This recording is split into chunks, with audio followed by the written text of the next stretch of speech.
Más bien es responsabilidad mía, ¿no? De sentarme y sacar bien la rítmica y la música y todo eso.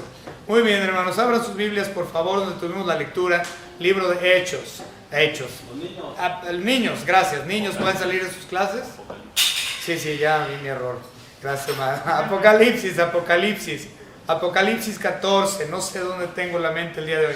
Apocalipsis capítulo 14, del versículo 14 hasta el final del capítulo, que es el versículo 20. Niños, nuevamente por favor, Apocalipsis capítulo 14, del 14 hasta el 20. Lo que vamos a ver hoy es algo interesante. La semana pasada lo que habíamos estudiado tenía que ver con los tres ángeles. Recuerden que habíamos visto tres ángeles y estos ángeles tenían un mensaje cada uno. Y esto fue sumamente interesante, por lo menos para mí lo fue. Y ahora lo que estamos viendo es la siguiente parte. Tiene que ver con algo interesante. Yo nunca lo había visto realmente desde este punto de vista. No lo había estudiado así. Y aprendí algo nuevo. Aprendí de una separación del trigo o una cosecha de trigo y uvas. Pero su interpretación no la había estudiado. Obviamente el pasaje ya muchas veces lo había leído, pero la interpretación de esto realmente fue algo nuevo para mí. Lo que vamos a ver, como lo mencioné, son dos cosechas: la cosecha del trigo y la cosecha de la uva. Eso es lo que vamos a estudiar el día de hoy. Ahora vamos a ver también dos cosechadores distintos. Un cosechador, sin lugar a dudas, es la persona de nuestro Señor Jesucristo, y el segundo cosechador es otro ángel. Entonces vamos a hablar de esto. Entonces tenemos dos cosechas, el del trigo y el de la viña, y dos cosechadores. Y estos también están divididos en dos tipos de personas: los santos de la tribulación y los inicuos de la tribulación. Estas dos clases de personas vienen siendo: el primero, que son los salvos o los santos de la tribulación, son representados por el trigo, mientras que los inicuos o los inconversos de la tribulación son representados por las uvas o la viña. Entonces, nuevamente hay una separación tal cual o muy parecida podríamos decir que se repite la historia anterior a esto, que viene siendo el rapto de la iglesia. Recordemos, o la división o la separación del trigo y la cizaña, como viene en Mateo. Ahora, cuando vemos la parábola del trigo y la cizaña en Mateo o en Lucas, donde lo gusten estudiar, pero al ver la parábola del trigo y la cizaña, sabemos que está hablando del rapto de la iglesia, que es el trigo, de la cizaña, que viene siendo la iglesia falsa o la iglesia apóstata, que se va a quedar. Entonces, la iglesia verdadera, el trigo, va a ser arrebatado por nuestro Señor Jesucristo previo a los 7 años de tribulación. Y la cizaña, la iglesia falsa, la iglesia apóstata, que aparenta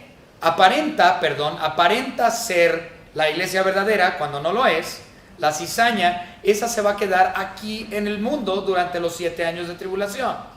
Ahora, en esta ocasión, esta separación de los santos y de los inicuos también es parecido, pero ya no tiene que ver con la iglesia naturalmente, sino que es una separación de los salvos y los no salvos al final de los 7 años de tribulación. Entonces pasan los 7 años de tribulación y un poquito antes de entrar al milenio, antes de que Cristo comience a reinar, va a existir una separación nuevamente. Ya no se le llama trigo y cizaña, se le llama trigo y uvas o viña. ¿Okay? Entonces, como lo vuelvo a repetir, el trigo viene siendo los santos de la tribulación y las uvas vienen siendo los inicuos de la tribulación. Unos van a ser tomados para ser protegidos, mientras los otros van a ser muertos por la persona de nuestro Señor Jesucristo, y ellos van a morir. los inicuos, los que no han creído, para que después de esa matanza comience el milenio perfecto con exclusivamente gente salva. Okay. Recuerden, en el milenio los que entran todos son exclusivamente creyentes. Si tú no eres un creyente, no vas a entrar al milenio. Al contrario, Dios te va a matar. Y de esa matanza vamos a hablar. Y vamos a hablar de la protección de los santos de la tribulación también, que como ya mencioné son el trigo. Vamos a comenzar con una oración. Señor Padre, le damos gracias por todo lo que nos ha dado. Gracias, Señor, porque podemos estudiar su Biblia. Gracias, Señor, porque me has mostrado algo que incluso yo no sabía, yo no lo había estudiado previamente, que es esta separación o estas dos cosechas. Aunque ya lo había leído, Señor, pero realmente nunca lo había estudiado a este nivel como para poder comprenderlo. Y le doy gracias, Señor, que su Espíritu Santo me ha ayudado a entender esta porción de la Biblia. Y le pido, Señor, que ahora los que están aquí escuchando y ciertamente los que ven la reproducción por internet también, Señor, que ellos también sean edificados por este estudio de esta separación del trigo y la uva. Gracias, Señor, le damos por todo en el nombre de su Hijo Jesucristo, nuestro Salvador. Amén. Le voy a dar nuevamente una lectura. Normalmente no vuelvo a leerlo, lo leímos al inicio, pero lo vamos a leer, rápidamente para que entiendan a lo que me refiero con esta separación del trigo y la uva. Vamos a leerlo de forma directa. Nuevamente Apocalipsis 14, 14 al 20. Miré y aquí una nube blanca y sobre la nube uno sentado semejante al Hijo del Hombre, que tenía en la cabeza una corona de oro y en la mano una hoz aguda. Y del templo salió otro ángel clamando a gran voz al que estaba sentado sobre la nube: mete tu hoz y ciega, porque la hora de cegar ha llegado, pues la mies de la tierra está madura. Y el que estaba sentado sobre la nube metió su hoz en la tierra y la tierra fue cegada. Salió otro ángel del templo que está en el cielo, teniendo también una hoz aguda, y salió del altar otro ángel que tenía poder sobre el fuego, y llamó a gran voz al que tenía la hoz aguda, diciendo: mete tu hoz aguda y vendimia los racimos de la tierra, porque sus uvas están maduras. Y el ángel arrojó su hoz en la tierra y vendimió las viñas de la tierra y echó las uvas en el gran lagar de la ira de Dios. Y fue pisado el lagar fuera de la ciudad, y del lagar salió sangre hasta los frenos de los caballos por 1600 estadios. Okay. Ahorita vamos a irlo viendo versículo por versículo para que tenga sentido. Versículo 14 nuevamente: miré y aquí una nube blanca, y sobre la nube, entendemos que quien está viendo es Juan, el apóstol. Entonces él está viendo en su visión, dice: miré y aquí una nube blanca, sobre la nube uno sentado semejante al Hijo del Hombre. Este, sin lugar a dudas, es la persona de nuestro Señor Jesucristo, quien es el Hijo del Hombre. Este es su título más reconocido. Obviamente sabemos que nuestro Señor Jesucristo es Rey de Reyes, Señor de Señores, Emmanuel, le podemos Cristo, el ungido, Mesías, montón de títulos le podemos poner al nombre o a la persona de Cristo Jesús. Pero el nombre más conocido en la Biblia para referirse a Cristo, especialmente en el Nuevo Testamento, es la frase Hijo del Hombre. Entonces esta es la frase más popular en el Nuevo Testamento para hacer mención de la persona de Cristo Jesús. Entonces sabemos que habla de Él. Entonces Él dice que lo vio y estaba sentado en una nube blanca. Eso es importante porque la nube blanca representa la majestad de Dios. Eso está sacado del libro de Daniel. Vayamos rápidamente al libro de Daniel y veámoslo. Libro de Daniel, capítulo 7. Aquí nosotros podemos ver la referencia a esta nube. Daniel, capítulo 7, y vamos a leer los versículos 13 y 14. 13 y 14. Dice la palabra: miraba yo en la visión de la noche, aquí con las nubes del cielo venía uno como un hijo de hombre, que vino hasta el anciano de días, y le hicieron acercarse delante de él, y le fue dado dominio, gloria y reino al que está sentado sobre la nube. para que todos los pueblos, naciones y lenguas le sirvieran. Su dominio es dominio eterno, que nunca pasará, y su reino uno que no será destruido. Entonces, el hecho de que nuestro Señor Jesucristo, el Hijo del Hombre, esté sentado en la nube, implica su dominio, implica su gloria, implica su reino, para que todo mundo lo vea. Entonces, el hecho de que Cristo Jesús está sentado sobre la nube, habla acerca de su majestad, de su reinado. ¿Okay? Continuamos. Dice que tenía en la cabeza, el versículo 14, Apocalipsis 14, que tenía en la cabeza una corona de oro. Entonces no nada más estamos viendo la majestad de la persona de nuestro Señor Jesucristo, sino con el hecho de que Él tiene la corona, estamos viendo la divinidad de nuestro Señor Jesucristo. Recuerden que en las sustancias, bíblicamente hablando, cuando hablamos de sustancias, estamos refiriendo a cosas como oro, plata, bronce, etcétera, ¿no? Lino. Todas estas cosas en la Biblia tienen un significado.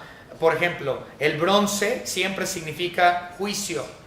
La plata en la Biblia siempre tipifica redención.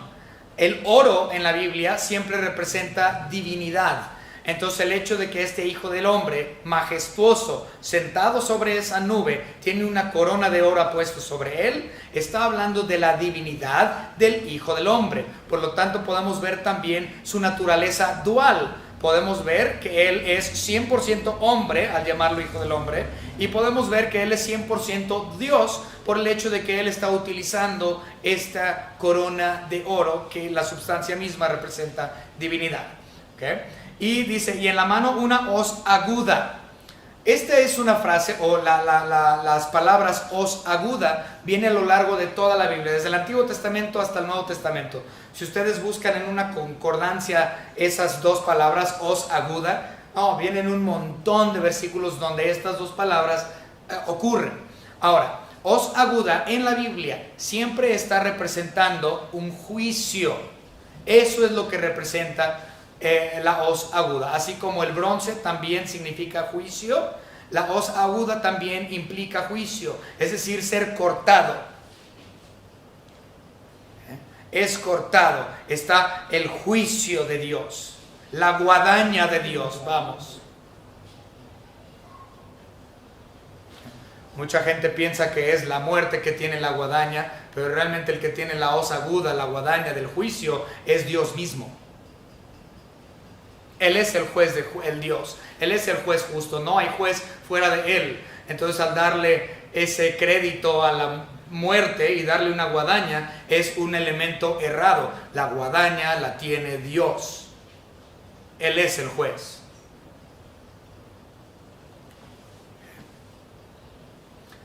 Muy bien. Continuamos con el versículo 14. Bueno, 15 ya. Entonces, nuestro Señor Jesucristo, por el hecho que tiene una hoz aguda, esto nos trae al entendimiento que Él es nuestro primer cosechador. Él tiene la hoz, la que trae juicio, y Él va a tener la cosecha. Él es el primer cosechador. Versículo 15. Y del templo salió otro ángel. Recuerden, la palabra otro implica otro de la misma clase, otro de la misma categoría. Y recuerden, no hay otro como Cristo.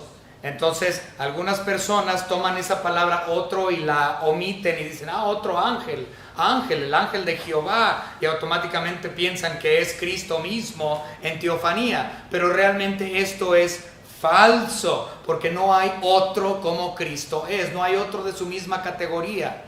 Entonces, este es un ángel, no es Cristo. Entonces vemos este ángel, y del templo salió otro ángel. Ahora, ¿de cuál templo? Está saliendo del templo celestial, no está hablando del templo que está en Jerusalén, bueno, que estará en Jerusalén, porque ahorita en la actualidad sabemos que no hay un templo ahí. Ni siquiera está hablando del templo pasado de Jerusalén, porque pues no, estamos hablando de un tiempo futuro, estamos hablando de algo escatológico, algo de tiempo del porvenir. Y sabemos que en un futuro nuevamente Israel va a tener edificado su templo ahí. Pero no está hablando del templo de Jerusalén, sino que está hablando del templo celestial. Entonces, nuestro Señor Jesucristo se encuentra en una nube. Él está en su majestad, Él está en su divinidad, Él está en su justicia con su guadaña o su voz aguda. Y aquí viene del templo celestial o del tabernáculo, o podemos decir del santuario que está en el cielo, viene otro ángel. Y este ángel habla con nuestro Señor Jesucristo, sale del santuario clamando a gran voz al que estaba sentado sobre la nube. Entonces este ángel habla con Cristo Jesús y le dice a Cristo: mete tu hoz y ciega, porque la hora de cegar ha llegado, pues la mies de la tierra está madura. El que estaba sentado sobre la nube metió su hoz en la tierra y la tierra fue cegada. Ahora, hasta ahí lo vamos a estudiar. Ahí no menciona absolutamente nada del trigo, pero yo en la introducción les dije que se está cegando trigo y que se está cegando uvas. Claramente podemos ver que no hay mención de la palabra trigo en ninguna parte. Entonces, ¿por qué les dije yo que se está entonces cegando o cosechando el trigo? Pues viene por la palabra, una palabra griega, que es keraino, la palabra es keraino, ¿okay? En griego, y la palabra keraino la utiliza aquí el versículo 15 para decir madura. Ahora, la palabra keraino en griego literalmente significa seco. Seco, y es una palabra que es exclusivo o utilizado de forma exclusiva para frutos que deben de ser cosechados en seco. En este caso, trigo, ¿sí? El trigo tiene que estar, no puedes cortarlo cuando está verde, este tiene que madurar, tiene que llegar a un crecimiento, y cuando está en su punto maduro, este está seco. Se cosecha el trigo cuando está seco, no cuando está aún húmedo, o podríamos decir verde. Se tiene que esperar hasta que se seque por completo el fruto, que es el trigo, para poder cortarse.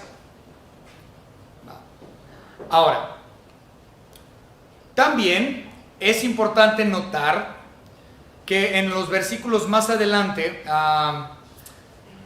¿dónde estoy?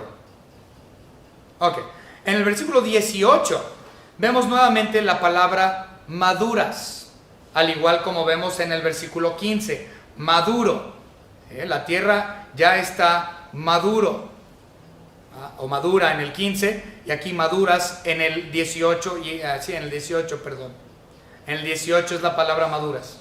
Ahora, en el caso del griego aquí, la palabra no es keraino. Es distinta en la utilización de la palabra maduro.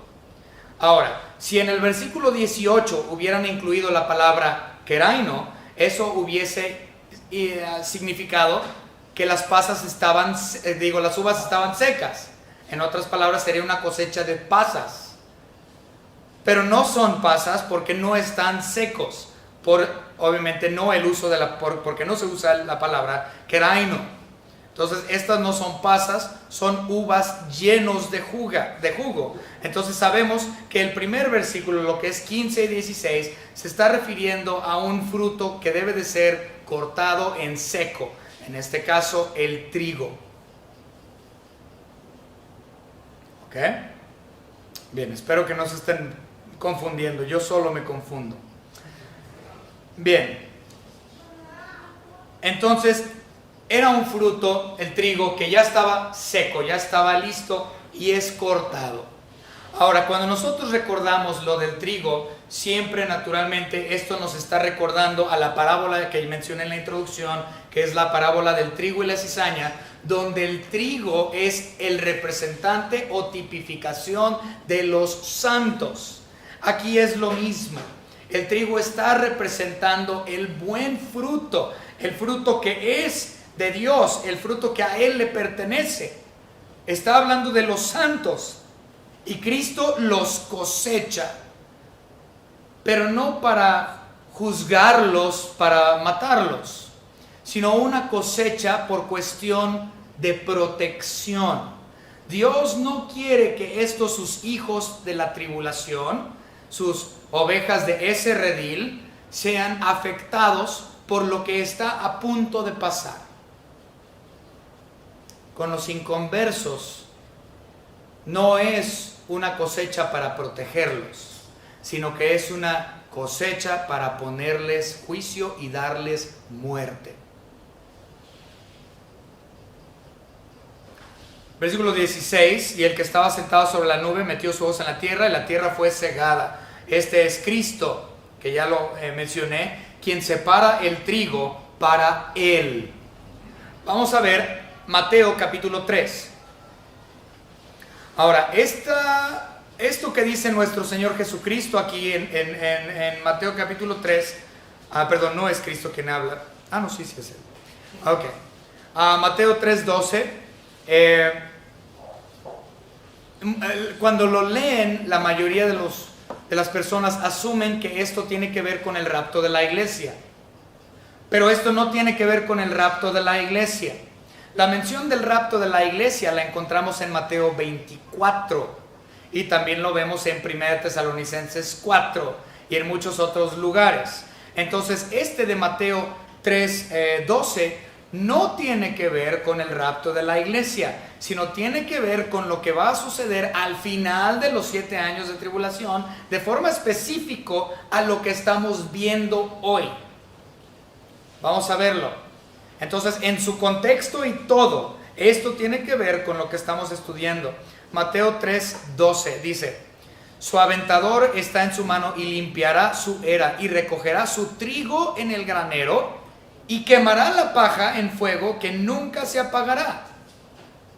Entonces, Él está considerando también, nuestro Señor Jesucristo, a los santos de la tribulación como su trigo y a los inconversos como una paja que se va a aventar a un fuego que nunca se va a apagar. Es decir, el infierno y posteriormente el lago de fuego, gracias, el lago de fuego. Entonces esto es una separación del trigo, de los santos de la tribulación, de la paja que será quemada, o de la uva que será aplastada en el lagar. ¿Okay?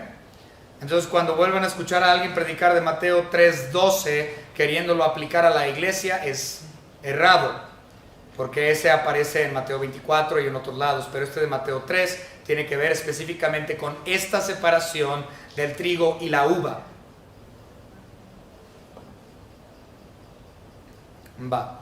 Continuamos. Ahora vamos a ver el segundo cosechador. Apocalipsis 14:17. Salió otro ángel, ya explicamos eso, del templo. Es otro, diferente al que vimos en el versículo 15. Este, al igual que el del versículo 15, también sale del templo o del santuario celestial. Y este tiene poder sobre el fuego. ¿Okay? Perdón. 17, estamos en el 17. Me adelanté al 18. Salió otro ángel del templo que está en el cielo, teniendo también una hoz aguda. Este es el segundo que cosecha. Este también sale del templo y tiene una hoz aguda. Ahora el versículo 18. Y salió del altar otro ángel, es decir, ya es un tercero que aparece aquí, que tenía poder sobre el fuego. Y llamó a gran voz al que tenía la hoz aguda, diciendo, ahora quiero que noten algo, este no sale del santuario, este sale del altar. En los primeros dos, el del versículo 15 y el del versículo 17, salen del santuario o del templo. Este no sale del santuario o del templo, este sale del altar. ¿Y qué es un altar? Pues es un lugar donde se prende en fuego el sacrificio.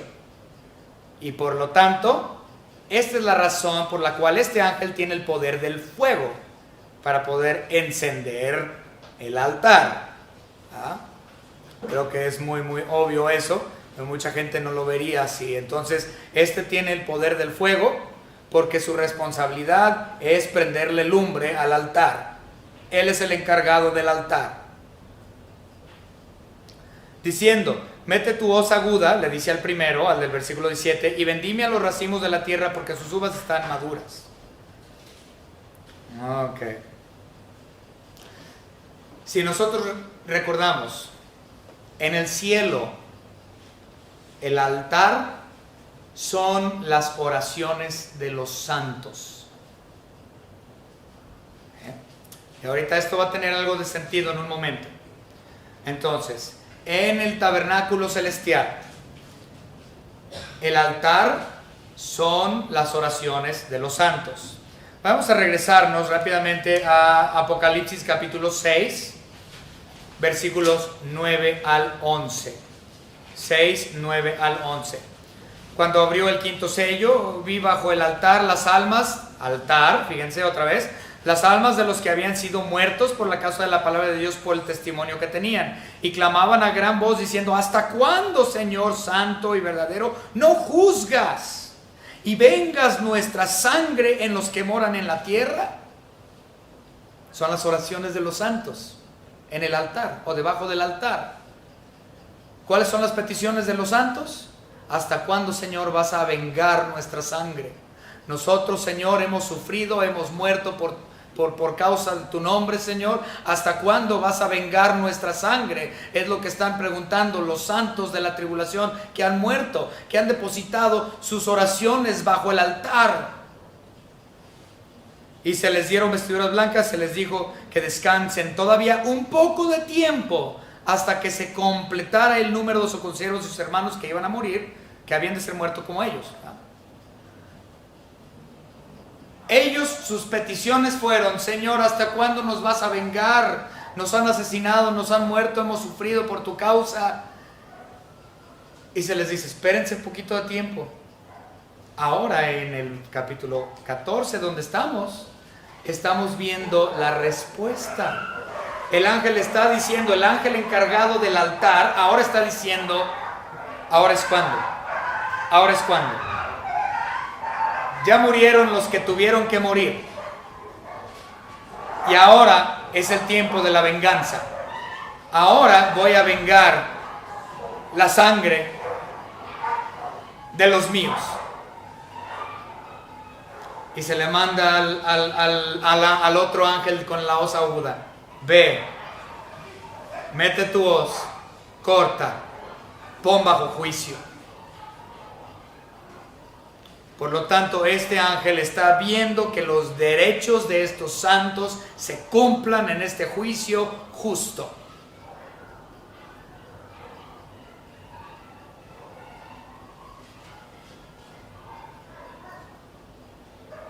Versículo 18.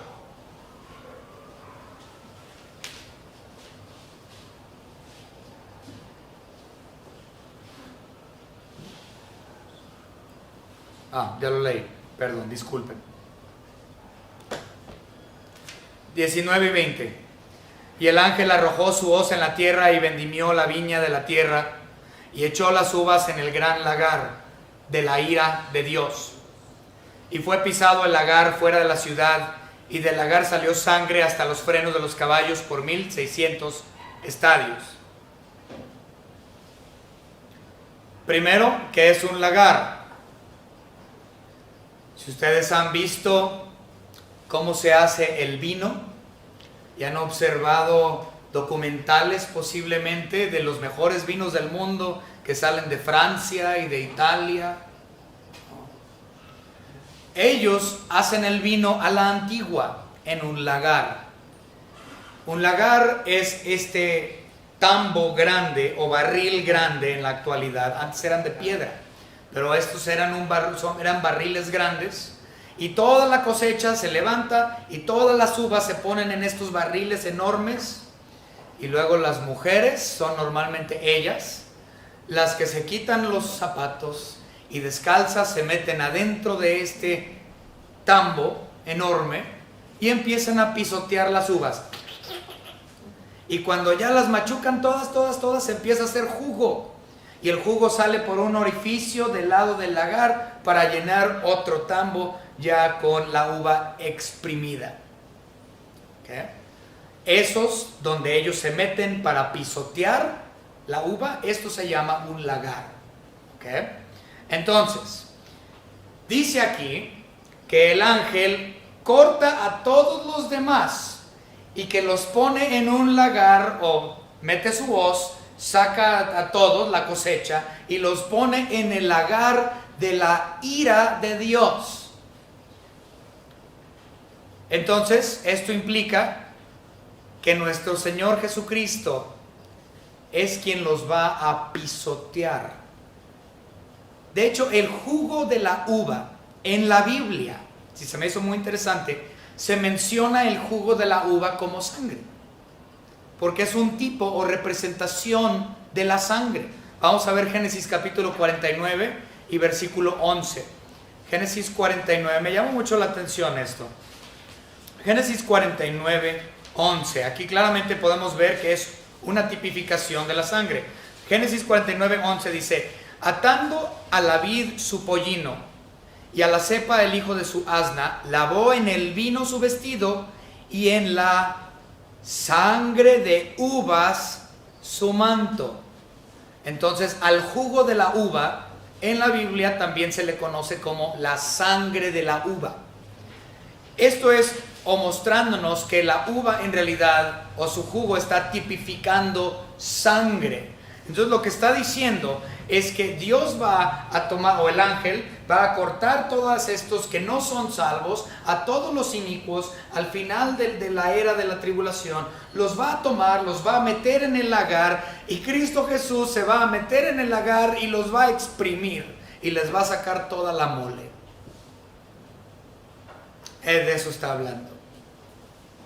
De forma literal, Dios va a matar, Cristo va a matar a los que han rechazado a su nombre, los que han rechazado la obra redentora de Cristo Jesús. Cristo Jesús los va a matar, los va a pisar en el lagar, como en un lagar, los va a exprimir.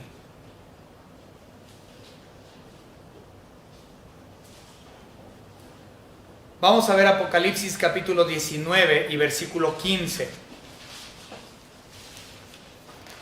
Aquí tenemos otra mención de esto. Apocalipsis 19, 15. De su boca sale una espada aguda para herir con ella a las naciones, y él las regirá con vara de hierro, y él pisa el lagar del vino del furor de la ira del Dios Todopoderoso. Nuestro Señor Jesucristo va a pisotear y va a exprimirle cada gota de sangre a la gente que ha rechazado la obra redentora de nuestro Señor Jesús.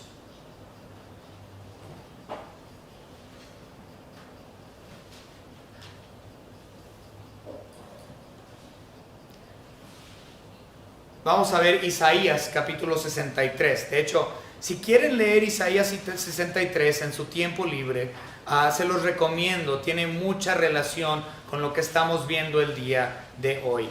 Entonces, Isaías 63, y vamos a leer, ¿saben qué? Vamos a leer del 1 al 4, 63, 1 al 4. Especial atención al 3. ¿Quién es este que viene de Edom, de Bosra, con vestidos rojos? Vestidos rojos. Este hermoso en su vestido, que marcha en la grandeza de su poder. Yo, el que hablo en justicia, grande para salvar. ¿Por qué es rojo tu vestido y tus ropas como del que ha pisado en lagar? He pisado yo solo el lagar, y de los pueblos nadie había conmigo. Los pisé con mi ira y los hollé con mi furor, y su sangre salpicó mis vestidos y manché todas mis ropas. Porque el día de la venganza está en mi corazón, y el año de mis redimidos ha llegado. Es decir, que nuestro Señor Jesucristo, quien en Apocalipsis capítulo 1 es descrito con ropas blancas de lino fino, ahora está descrito como la persona que está exprimiendo la sangre de sus enemigos, salpicando la sangre de ellos sobre sus vestiduras blancas, porque ellos no aceptaron el nombre y la obra redentora de Cristo Jesús. Si tú no aceptas a Cristo como tu único y propio Salvador y llegas a entrar a la tribulación y sobrevives, supongamos que sobrevives a los 7 años de la tribulación y no aceptas a Cristo, entonces eso implica que al final de los 7 años nuestro Señor Jesucristo se va a salpicar sus ropas perfectas y blancas y hermosas con tu sangre.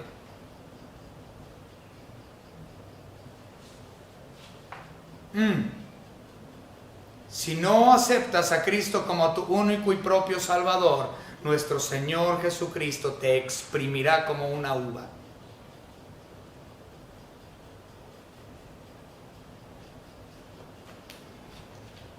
Suponiendo que sobrevives a los 7 años.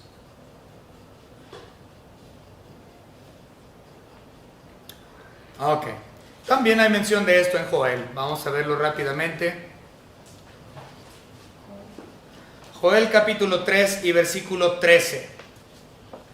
Echad la hoz, porque la mies está ya madura. Venid, descended, porque el lagar está lleno. Rebosan las cubas, porque mucha es la maldad de ellos. Van a ser exprimidos.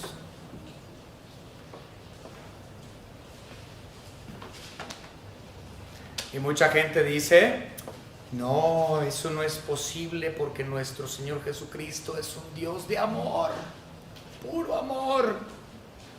Sí, Dios es 100% amor, es cierto, es totalmente cierto, no lo niego.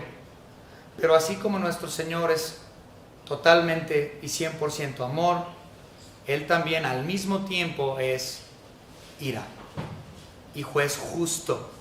Y en su justicia Él odia el pecado y no va a permitir que el pecado permanezca impune. ¿Y cuál es el peor pecado de todos? El rechazar la obra de nuestro Señor Jesucristo en la cruz del Calvario.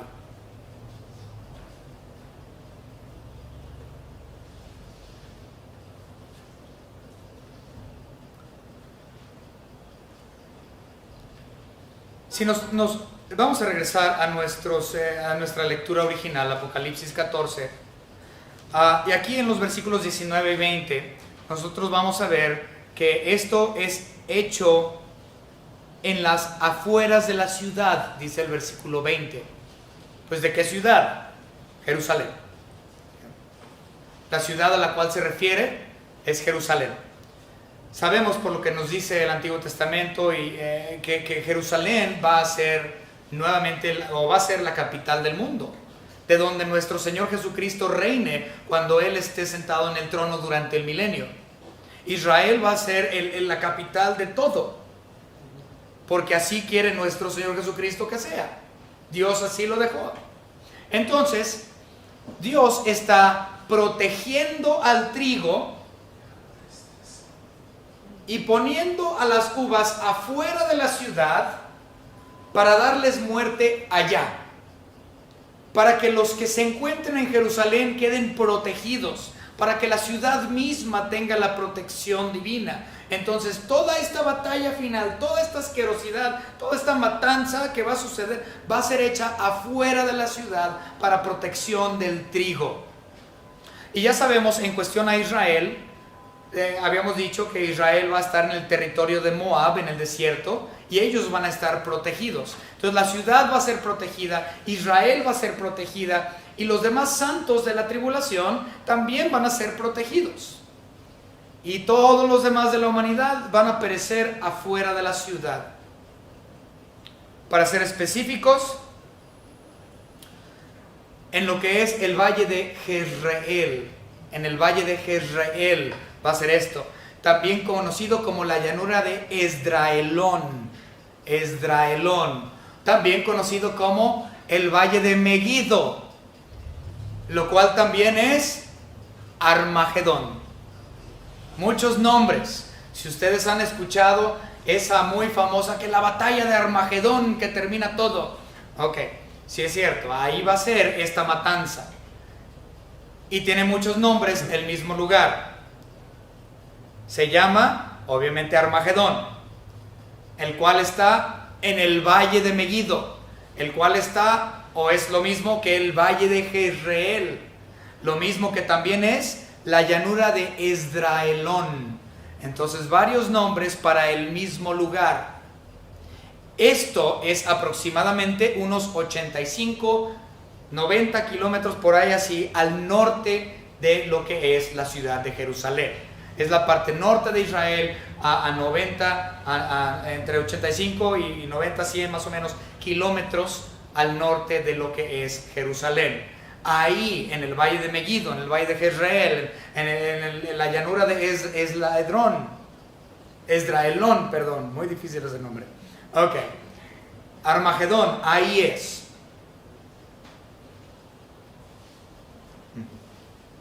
Vamos a ver unos versículos. Apocalipsis capítulo 11 y versículo 2. 11:2. Pero el patio que está fuera del templo, déjalo apartado y no lo midas, porque ha sido entregado a los gentiles y ellos hollarán la ciudad santa 42 meses. Entonces ahora Dios está protegiendo a la ciudad santa al sacar a todos de ahí para ponerlos ya en un juicio. Bien, Daniel capítulo, bueno, vamos a verlo. No tenía pensado verlo, pero vamos a verlo. Daniel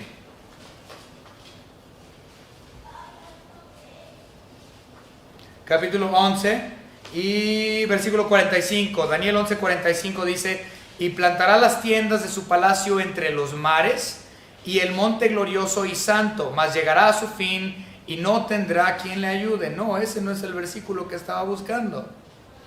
Entonces me he equivocado de versículos, hermanos, ahí con ese, y les pido disculpas. Pero bueno, vamos a avanzar. Ahí en el versículo 20, voy a tener que buscar ese. En el versículo 20 de nuestra lectura en Apocalipsis 14, vemos también algo interesante. Dice que en esta batalla correrá la sangre hasta los frenillos de los caballos. Es decir, depende del tamaño del caballo, pero entre 1,20 m y 1,5 m de altura es donde termina el bocado del caballo, el frenillo del caballo. Entonces 1,20 m a 1,50 m de altura en promedio. Va. Ahora, menciona que la sangre no solamente va a correr a 1,20 m a 1,50 m de altura, sino que va a correr a lo largo de 1,600 estadios. ¿Okay? Entonces, ¿cuánto mide un estadio? Algunos hermanos, el hermano Sandoval, el hermano Víctor, me estuvieron ayudando con esto porque tuve problemas con mis matemáticas. Pero ¿cuánto mide un estadio?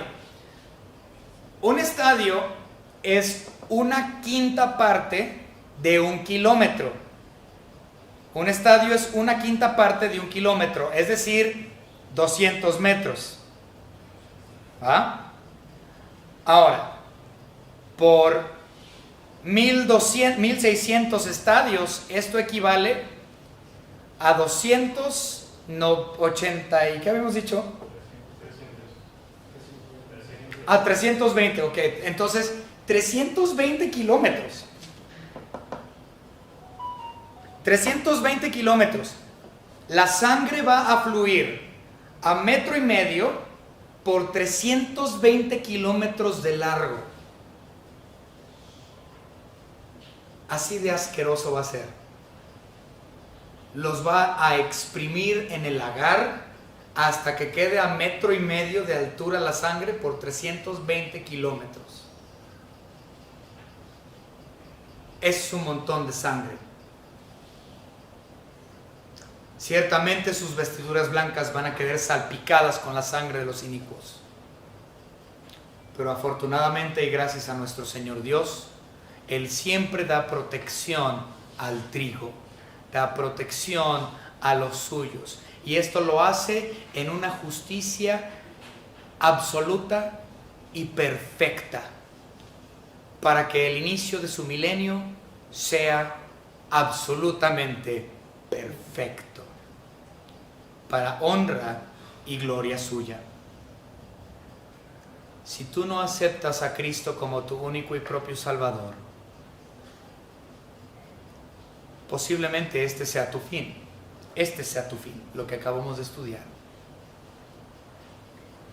Si tú no has creído, has cometido el pecado más grande de todos, el rechazo de la obra de nuestro Señor Jesucristo. Mi anhelo es que el Espíritu Santo esté trabajando en el corazón de alguno el día de hoy. Que el Espíritu Santo realmente esté trabajando en la vida de alguien. Yo no sé en quién, solamente Él sabe. Mi esperanza es que Él lo esté haciendo. Y que te traiga al arrepentimiento de tus pecados. Y que te traiga al conocimiento de la gracia, que es el regalo de nuestro Señor Jesucristo al morir en la cruz.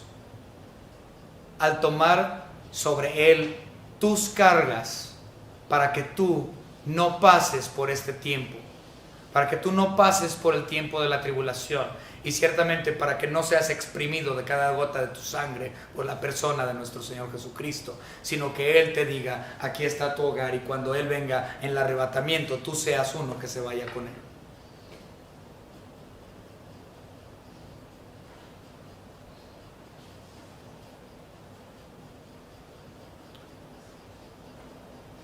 Hay muchos padres que han dicho erradamente, dicen, cuando se enojan con el niño, o el joven, o lo que sea: yo te traje a este mundo, niño, y yo te puedo sacar de él también. Así me decía mi papá. Me les dijo muchas veces. En este caso es lo mismo. Nuestro Señor Dios es el creador de absolutamente todas las cosas. Y así como Él le dio vida a todo, Él al final también va a sacarle la vida a todo aquel que no ha creído. Así como trajo vida, así te la va a quitar si tú no has aceptado la obra redentora que Él hizo en la cruz del Calvario. Él te hizo, pero Él también te va a exprimir toda la vida, salpicando sus vestidos con tu sangre. Vamos a orar. Señor Padre, le damos gracias porque podemos ver la protección suya sobre sus hijos, es decir, la providencia. Gracias, Señor, porque su Hijo Jesucristo está sobre la nube, majestuoso en su humanidad y majestuoso en su divinidad. Gracias, Señor, porque su Hijo Jesucristo es creador junto con usted, Señor Padre, y el Espíritu Santo también. Y Él, como creador, va a disponer de su creación al final de los 7 años de tribulación, sacando de existencia a aquellos quienes Él creó, pero que nunca conocieron a tu Hijo Jesucristo como Salvador. Gracias le damos, Señor, porque usted es soberano y puede disponer de su creación como a usted le plazca. Y eso es exactamente lo que usted va a hacer como juez justo. Gracias, Señor, por la separación del trigo de la uva, para que en un futuro su reino milenial comience perfecto en alabanza y glorificación total a su Hijo Jesucristo y a su nombre bendito. Gracias le damos, Señor, por esta su iglesia local. Le pedimos, Señor, que podamos aprender cada día más y crecer y enseñarle a otros lo que estamos aprendiendo. En el nombre de su Hijo Jesucristo, nuestro Salvador. Amén. Amén.